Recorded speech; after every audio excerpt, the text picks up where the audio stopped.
looking at the NFL and our predictions because, like we said, we're going to be doing some revisions, playoff predictions. Right, we've kind of been writing in pencil up until this point. We have to kind of pen in our answers, right? Lock it in before the season starts, in a sense. And I'm sitting here, I'm like, wow, we have very little awful teams in the NFL.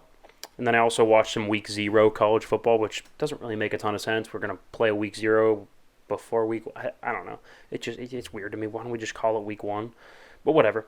And good God, there's some bad teams in college, like really bad teams in college football. And to me, that's the huge difference, right? Because college football has the urgency, it has the passion, it has the money with the boosters. Now, is it a $10 billion business like the NFL is? Not quite, but it's got plenty of funding, plenty of money. It has the stars, Caleb Williams and Drake May, and you might think they're not as big as Mahomes, but in terms of the scale of the sport, they have huge stars. But the problem is it has absolutely zero parity. And, maybe the occasional upset here and there. And, but at the end of the day, if I put a bet slip together for Week 0, I'd have hit it all down the line. I'd have smacked every single game. And I don't even bet college football. That's not really my bag, NFL is more where I, have some success. So now in contrast, week to week, the NFL has wild parity. Season long, we can debate that, right? I think at the end of the day, like, there's 7 or 8 teams that you're like, okay, one of them is going to win it. But at the end of the day, you have a ton of parity week to week. In terms of who can rattle off wins, compete for divisions in this league, we do not have that many awful teams. I mean, go through yourself. I'd say Houston and Indianapolis are probably out, right? The young quarterbacks, new head coaches, franchises are kind of all over the place, right? One has a very intrusive, kind of overbearing owner in Jim Irsay. One who has had a lot of weird, conduct in the front office in terms of Houston. The underwhelming rosters, they probably won't overcome that situation, those young quarterbacks. I would say Tampa and Carolina probably aren't ready to compete for a division or a playoff spot.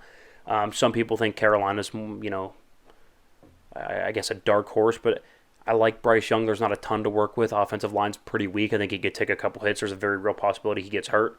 You hate to bank on that, but it's something you have to look at. Same thing with like a Tua in Miami, although I think they'll be fine. Tampa, I don't trust Baker. I mean, last time I saw Baker, yeah, he was fine with the Rams, not good with the Panthers. I would say Arizona. Arizona is not very good. Not very good. I mean, if Kyler comes back week 10, what are they, 2-8 at best, 1-9? Not a ton of talent there. It seems like they're almost offloading players, getting draft capital. They seem to be in a little bit of a rebuild.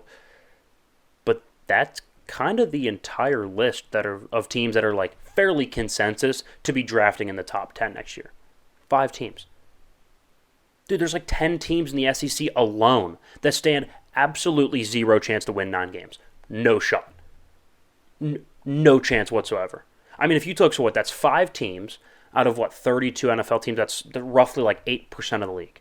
I could be bad at math, but it's definitely under 10%. We'll go with 8.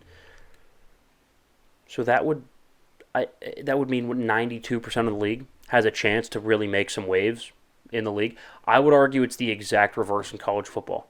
There's about 5 to 7% of the country that stands a shot to make a meaningful bowl game. That even has a shot in the dark to make a New Year's Six game or a college football playoff. It's completely reversed. I mean, you could tell me, well, Jimmy G and Vegas, but if Jimmy G's upright, they win games. He doesn't lose. Their backup seems to be very competent, Aiden O'Connell. Washington, they still have a very nice defense, good skill position players. And we'll see at quarterback, played really, really well in the preseason, Sam Howell. Green Bay, they've never been bad. The Rams, McVay's great, Stafford's great. Kind of seems important in a coach quarterback league, I would say. Again, if you want to argue that there's not that many teams that actually have a real shot to win a Super Bowl, maybe I'd agree with you. But in terms of who can compete for divisions, win games, make some noise, you have almost the entire league on the table. And that's why we love the NFL. That's why I can't wait. I love college football. It's a good way to kill some time on a Saturday. It's a good way to look at prospects that are coming to the NFL. But in terms of what am I actually passionate about, it's the NFL. And there's a reason that the NFL is always going to be king in terms of rating, merchandise, popularity, because everybody's got a shot. Meanwhile, nobody's got a shot in college football. Yeah, the competition level it's so much more competitive in the NFL. Anybody has a shot, and everybody's also heard the saying, any team can win any given Sunday. Any given Sunday. So you have that, and then you flip it over and you look at like teams in the SEC, like a Missouri, and even Kentucky's been good, but Kentucky, Vanderbilt, you go through Ole Miss, Mississippi State. Ole Miss might be okay, but yeah, it's just like there's so much. Auburn. Yeah, and they're a blue chip program. They absolutely stand zero shot to win 8 games this year. It's like when none whatsoever. When Billy and Moneyball is like, there's 10 feet of dog crap, and then there's us. That's exactly. So look, there's a lot in college football that I think could be better. And we talk about it all the time. It's not interesting enough. There's so many games on a Saturday, but I only really want to watch 1 or 2. Like I'll watch the big one. After that, I don't care. It's just background. It's me watching Friends at that point. It's just background noise. You could go through. I love Friends. You could go through every division. Like, I'm sorry, Rutgers, love you.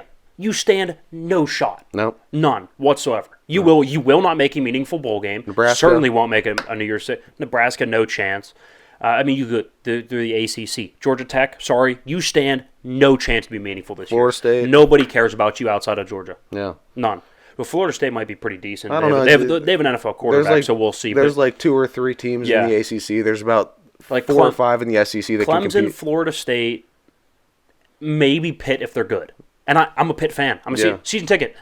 And they're most of the time not relevant. Right. And then there's most of the time. Then there's your schools like your Georgia Tech, like your Boston colleges. Could not possibly care less. They just don't matter. Right. Like outside. I'm sorry, they just don't. Outside of that university. And the families of all of the players. You have a couple diehards here and there who just love ACC. Like, they love one conference, so they pay attention to Boston College. Yeah. But overall, like... Or they're alumni that they tune in every game because they miss the college days. But, at the end of the day, the product of the NFL is significantly better than college football. I would agree. Let's not dilly-dally. Let's go